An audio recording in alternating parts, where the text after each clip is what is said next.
CEO of RBJ Schlegel Holdings. So Jamie is the third generation of the Schlegels, leading and enhancing the legacy of the original family business. In his presentation, you will hear how strong family values and the ability to adapt to changing trends and needs have helped their family business grow and thrive over 3 generations. Welcome, Jamie.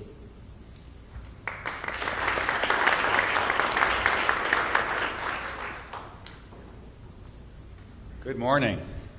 It's good to be here. This is my first FEX event.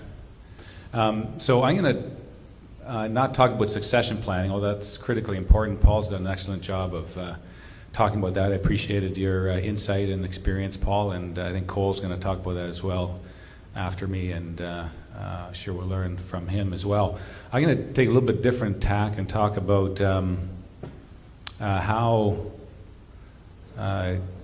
the organizational culture and the values that comprise that culture, and how family businesses can create unique family cultures that can be significant differentiators within your competitive landscape. So I'm third generation, as Arthur mentioned. Started the business was started by my grandparents, Wilfred and Emma Schlegel, back in 1948. So we've been community building for a long time. We're in 4 different businesses. I'm from Kitchener-Waterloo. That's home base for our family. So I'm a Waterloo County Mennonite, if you know what that is. That's our family's faith background. And we have kind of 4 different businesses that we're in. We're in the senior living business, so in the healthcare space. We'll talk a bit about that. I have a bunch of pictures to show you, just to skip through quickly to describe this a little bit more. We're in the mental health and addiction space through Homewood Health. We're in the land development, or urban development, commercial and residential and house building business. And of course, being good Waterloo County Mennonites, we're still farmers. So we're in the poultry business in partnership with Maple Leaf Foods. So I'm just going to skip through a few slides. We've grown a bit since the early days. We have about 8,000 employees, as we call them, team members now. And this is where it all started. My grandparents, Wilfred and Emma Schlegel. And as I like to describe, I use this slide. Every new team member in an organization sees this slide. Every new leader, actually, I talk individually with new leaders in an organization and talk about Grandma and Grandpa, the values that they live their life by, the principles that guided them in their life, basically living a life of service to others. Grandpa was a minister, actually, in the Mennonite church. In those days, ministers weren't paid, so he was a minister, he was a farmer, and a business person wrapped up into one very interesting package. And so I talk about the values that Grandma and Grandpa lived their lives by, because really Grandma and Grandpa established the values foundation upon which we as a modern organization stand today. And we're the beneficiaries of this very rich legacy that they have left for us. Lots more I could say about this, but I'm just going to skip through these quickly. This is the second and third generation. My parents, Ron and Barb, and Dad was actually had a 3-part career as well. He was an academic, professor at the University of Waterloo in applied health sciences. He was a farmer as well and a business person, so he had kind of 3 strands to his life, much like his father did. Dad's really the visionary behind our modern organization. He's really been kind of the builder of our current organization.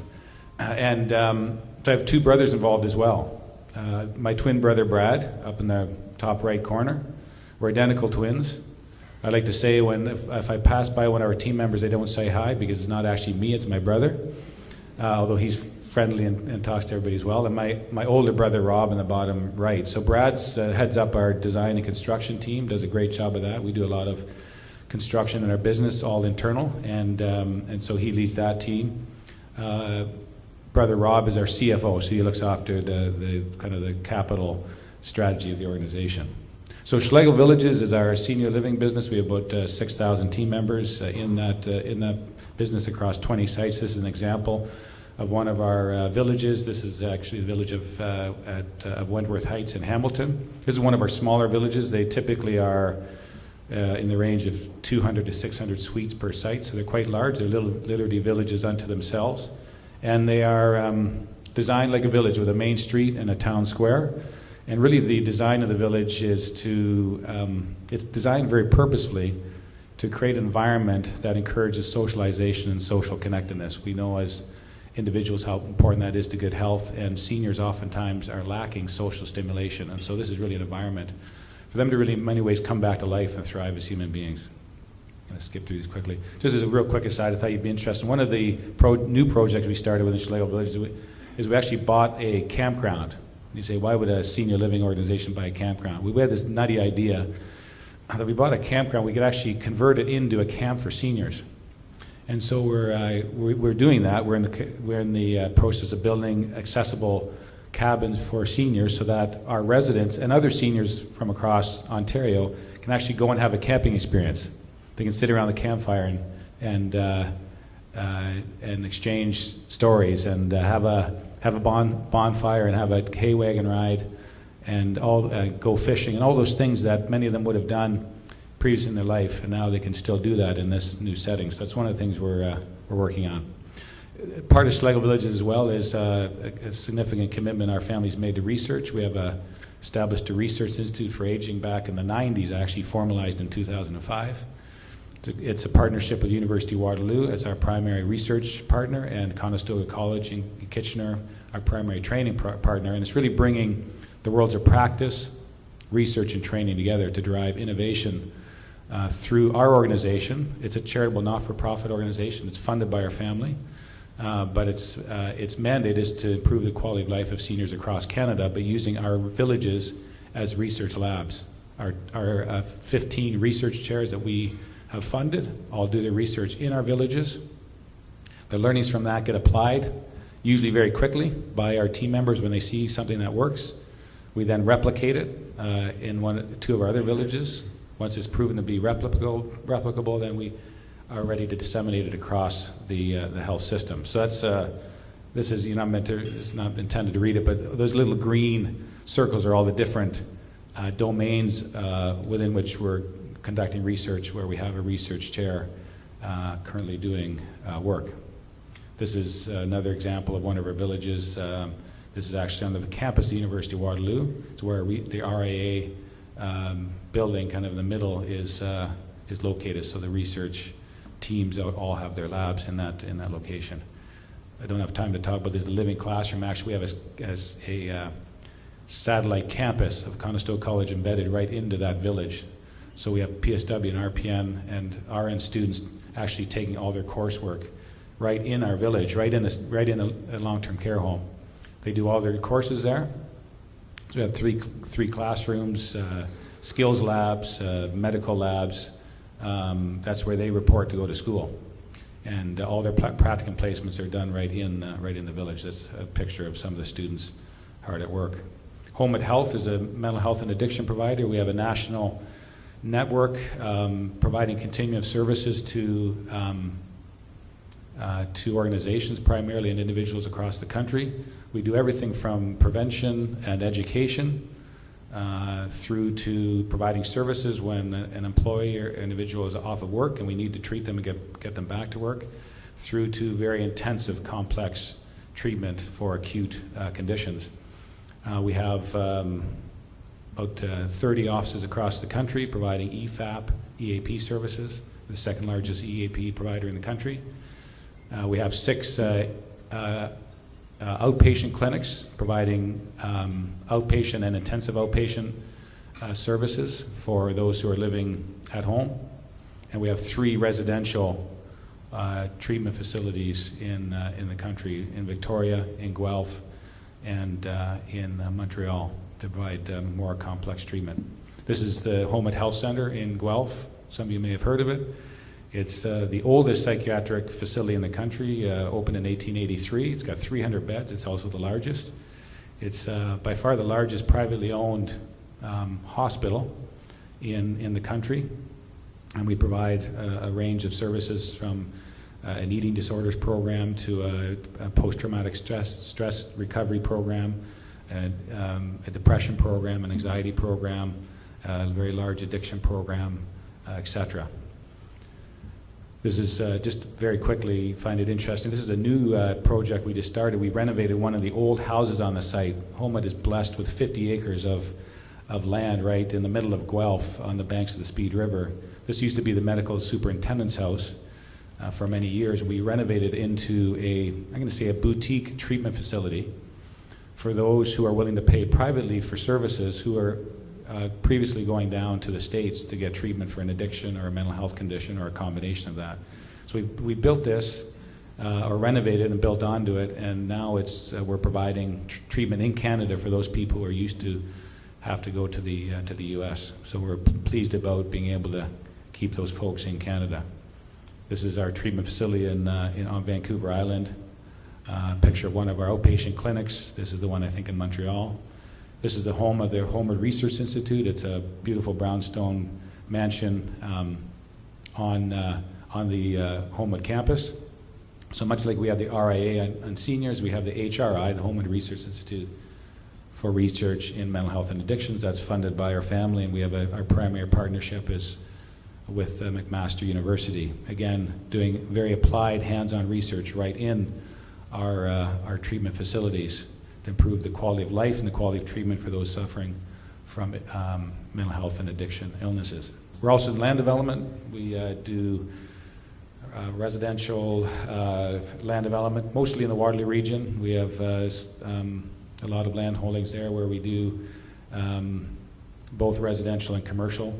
Residential, we tend to build some of it ourselves and sell some of the lots to other builders, and then we retain the commercial components and retain those for the long term. This is actually a picture of our community festival we have in Williamsburg, our main development where our office is. We have a main street, it's designed on kind of new urbanism principles if people know anything about planning.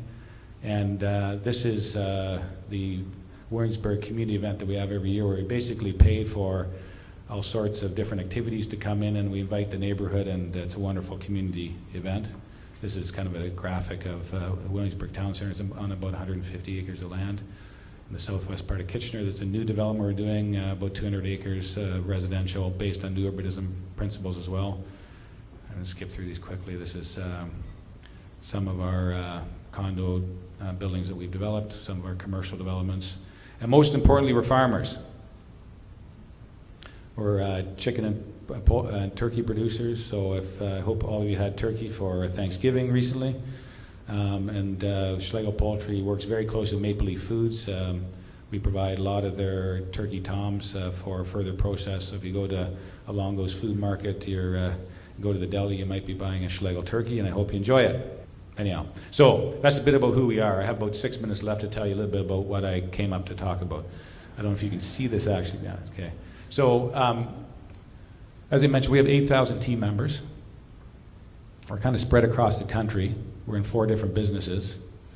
And, but I still talk, when I talk to our team members, I talk about our family culture being our most important differentiator. And I think for family businesses, we have a margin of difference. We have a unique differentiator, which is the stamp we can put on our businesses with our own values that are different than what you find in a large corporate setting. And I think in doing that, it allows our team members to bring their all to their work, to bring all their passion, their talent, their skills, abilities, their ideas, their experiences, way more than we could demand of them by simply paying them a paycheck. But if they identify with your family and your family's values, they will bring more talent and ability and wisdom than you even thought was possible. And it will take your organization to heights you didn't think were remotely possible. And your competitors will look at you and say, how in the world do they do that? How do they get their team members so engaged and connected that they're willing to push to heights beyond what we can't even imagine as an organization? I believe it's that powerful. And as you grow, so the challenge is as you grow as a family business, how do you preserve? When people ask me the MBA question, what keeps you up at night? I said, not much, because we have 4 fantastic senior leadership teams that run these businesses. I just try to stay out of their way. But I say there's one thing that I am concerned about, I think a lot about, and Dad and I talk a lot about, actually all of us talk about, is as we grow, how do we make sure that we preserve our family values and culture throughout our organization? Because we can't be in every corner of the business like we once were, like Grandma and Grandpa were. And so we have to be thoughtful and deliberate about it. And as we grow, I'm spending more and more time, to the point I get sick of myself talking about our family values and the culture of our organization.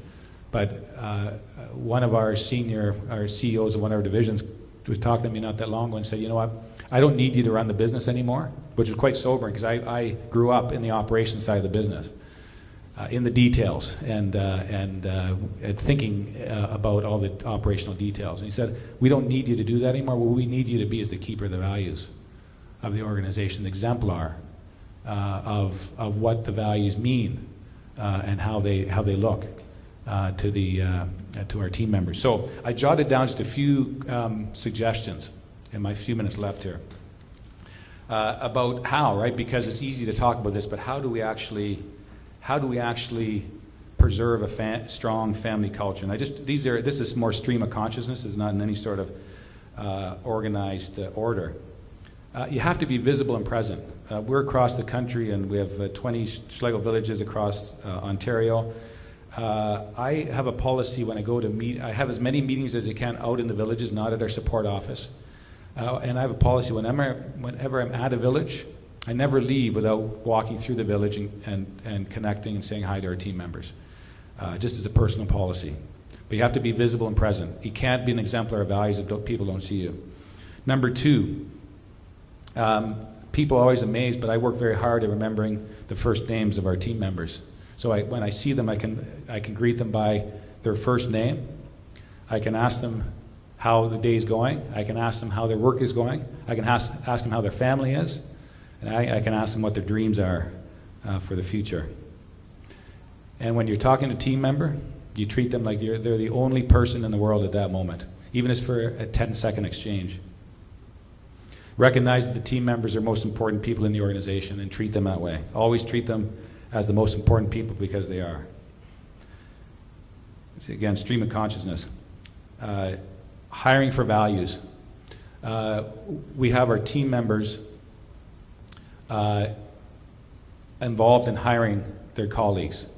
They're the toughest evaluators of who will fit in the organization, who will be consistent with the values of the organization. So we actually let our frontline team members hire other frontline team members.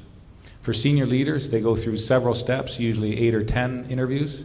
The last 2 interviews are solely focused on values fit. By the time they get through the first 8, they've been to the village, they spent time, usually a day in a village, we've gone through a bunch of psychological testing and so on. We know they have the skills and abilities, the competencies. Now we're looking for character and culture fit. There's the last 2 interviews. The last one is with myself, and my sole objective is to get to know that person and understand if they can fit in our organization.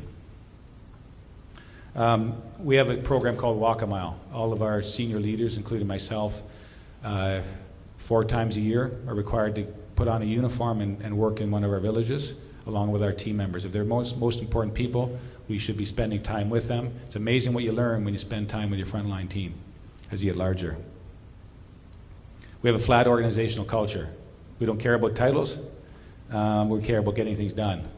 We really have only 2 layers in the organization: the important people, the folks who bring our mission to life, our frontline team members, and the rest of us who are in support of them. And that's really when people ask me what our work structure is, that's basically what I tell them. I call team members. When there's a major life event, a baby is born, someone passes away, a major health crisis, I pick up the phone and call people, just ask them how they're doing. It's amazing how years later people will say, I remember when you called me when my father passed away, and how meaningful that was to me, and I've never forgotten that. If there's a team member that passes away or a very close family member, the personal policy of our family is that all the Schlegels go to the visitation and attend the funeral as a show of respect. I meet all new team members. We hire between 400 and 500 new team members in a year. We have 1 day a month I set aside to meet the team members who've been hired that month. And we talk about exactly this, the values of Grandma and Grandpa, and how they're still the values foundation today. I'm going to skip through some of this. We push decision making to the front lines, which is very consistent with Grandpa and his leadership. But basically, push decision making as close to the customer as possible, because that's where the expertise resides within the organization. We have very active, we call it development and growth program. We identify new leaders. Over the next 5 years, I think we need another 150 new leaders in the organization. We have an objective of hiring 7 of 10 of those from within our organization. So we have a very active growth and development program where we're identifying talent, identifying stars. We have developed our own leadership course, which is an 8-month course that we put 25 new stars through this course every 8 months. So we're constantly developing new talent within the organization. We have team member appreciation events. Once a year, we rent out a nice hall. We have a nice dinner, and again, personal policies that I attend each one. There's 25 of them through the course of the year, and the key message to that group is they're the most important people in the organization. The mission either lives or dies with them, and to thank them personally on behalf of the Schlegel family for the work that they do. One last one I'll use. There's a bunch of other ones I've jotted down here, but we started a Benevolent Fund about a year ago. Our family contributes into this fund. Any team member who wishes to contribute to it, we can do a payroll deduction. We have a committee of frontline team members who operate the fund. There are criteria for application, but it's basically open to any team member who has hardship. Financial hardship where a spouse has lost a job or anything of that nature, and they can apply to the Benevolent Fund. The frontline team member committee evaluates the request and then makes their own decision as to the support they give this person. It's always in the form of a grant.